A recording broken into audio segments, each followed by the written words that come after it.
ಅಪ್ಪನನ್ನ ಮಂತ್ರಿ ಮಾಡೋದಕ್ಕೆ ಲಾಭಿ ಮಾಡ್ತಾ ಇದ್ದಾರ ಮಗ.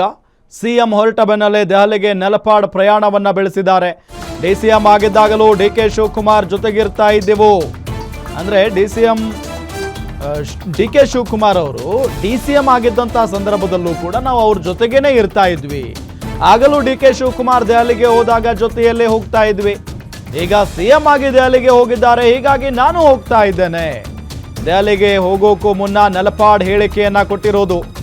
ಪಕ್ಷದ ಮೇಲೆ ನಂಬಿಕೆ ಇದೆ, ತಂದೆಯನ್ನ ಮಂತ್ರಿ ಮಾಡ್ತಾರೆ, ತಂದೆ 4ನೇ ಬಾರಿ ಶಾಸಕರಾಗಿದ್ದಾರೆ, ಒಳ್ಳೆಯ ಕೆಲಸ ಮಾಡಿದ್ದಾರೆ, ತುಂಬಾ ಚೆನ್ನಾಗಿ ಬಿಡಿಎ ನಡೆಸಿಕೊಂಡು ಬಂದಿದ್ದಾರೆ, ಅವರಿಗೆ ಅವಕಾಶ ಕೊಟ್ರೆ ಪಕ್ಷಕ್ಕೂ ಒಳ್ಳೆಯ ಹೆಸರು ತರ್ತಾರೆ, ಅಲ್ಪಸಂಖ್ಯಾತರಿಗೆ ಹೆಚ್ಚು ಸ್ಥಾನಮಾನ ಸಿಗಲಿ ಅಂತ ಕೇಳುತ್ತಿದ್ದೇವೆ ಅಂತ ಕೆಂಪೇಗೌಡ ಏರ್ಪೋರ್ಟ್ ಬಳಿ ನೆಲಪಾಡ್ ಹೇಳಿಕೆಯನ್ನ ಕೊಟ್ಟಿರೋದು.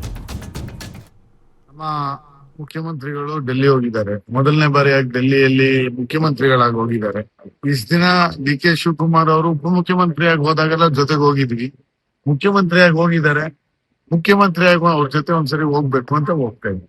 ಎರಡನೇ ಪತಿಯಲ್ಲಿ ನಿಮ್ ತಂದೆಯವ್ರ ಹೆಸರು ಸರ್? ನನಗೆ ಕಾಂಗ್ರೆಸ್ ಪಕ್ಷದ ಮೇಲೆ 100% ಭಾಗ 100% ನಂಬಿಕೆ ಇದೆ. ಯಾಕಂದ್ರೆ ಅವ್ರು 4ನೇ ಬಾರಿ ಶಾಸಕರಾಗಿದ್ದಾರೆ, ಒಳ್ಳೆ ಕೆಲ್ಸಗಳು ಮಾಡಿದ್ದಾರೆ, ಬಿಡಿಎನ ತುಂಬಾ ಚೆನ್ನಾಗಿ ನಡ್ಸ್ಕೊಂಡ್ ಬಂದಿದ್ದಾರೆ.